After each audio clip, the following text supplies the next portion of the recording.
Welcome to విధ్వంసం files. YS Jaganmohan రెడ్డిలో మనకు అడుగడుగున అతిశయం కనబడుతుంది. ఆనాడు యూపీఏ హయాంలో తిరుగులేని శక్తి అయిన సోనియా గాంధీని ఎదిరించి నిలిచిన సాహసి అన్న మాట ప్రచారంలోకి వచ్చి జగన్కు మేలు చేసింది.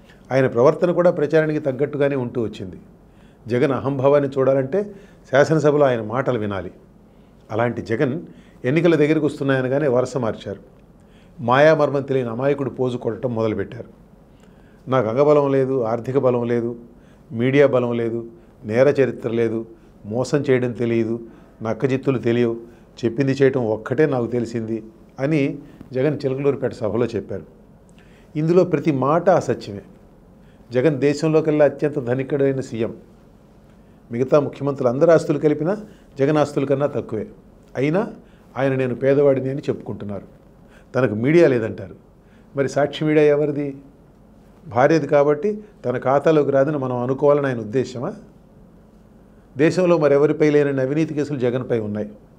డజనుకు పైగా కేసుల్లో సిబిఐ, ఈడీ ఛార్జ్షీట్లు కూడా దాఖలు చేసి 10 ఏళ్లు గడిచిపోయింది. జగన్ లాయర్లు తమ చాతుర్యంతో ఉపయోగించి అవి విచారణకు రాకుండా చూస్తున్నారు. ఆయనేమో తనకు నేర చరిత్ర లేదంటారు.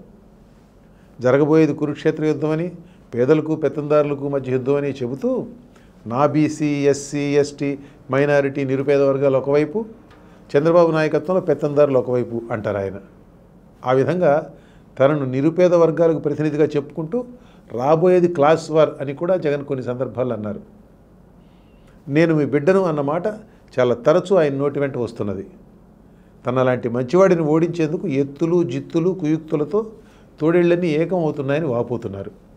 ఆయన అనుచరులేమో తమ వంతు పనిగా సింహం సింగిల్గా వస్తుంది అంటూ తమ నాయకుడి సూరత్వాన్ని ఆకాశానికి ఎత్తుతుంటారు.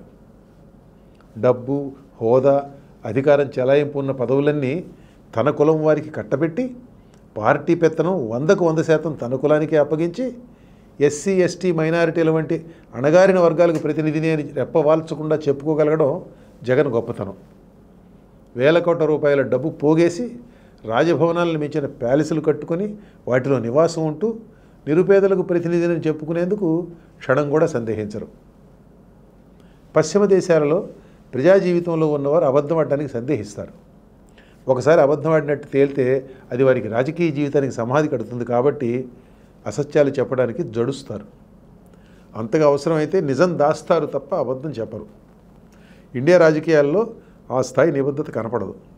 మనస్సాక్షికి జవాబుదారీగా ఉండే రాజకీయ నాయకులు లేరని కాదు, కానీ దేశంలో స్థూలంగా సత్యాసత్యాల మీమాంసకి విలువ తగ్గుతూ వస్తుంది. ఆ ప్రమాణాల ప్రకారం చూసినా కూడా మన ముఖ్యమంత్రి చెప్పే అబద్ధాలు ఆశ్చర్యం కలిగించక మానవు. అంత అలవోకగా ప్రజలకు అబద్ధాలు చెప్పే వ్యక్తి పరిపాలనలో చిత్తశుద్ధిని, నిజాయితీని ఎలా ఆశించగలం?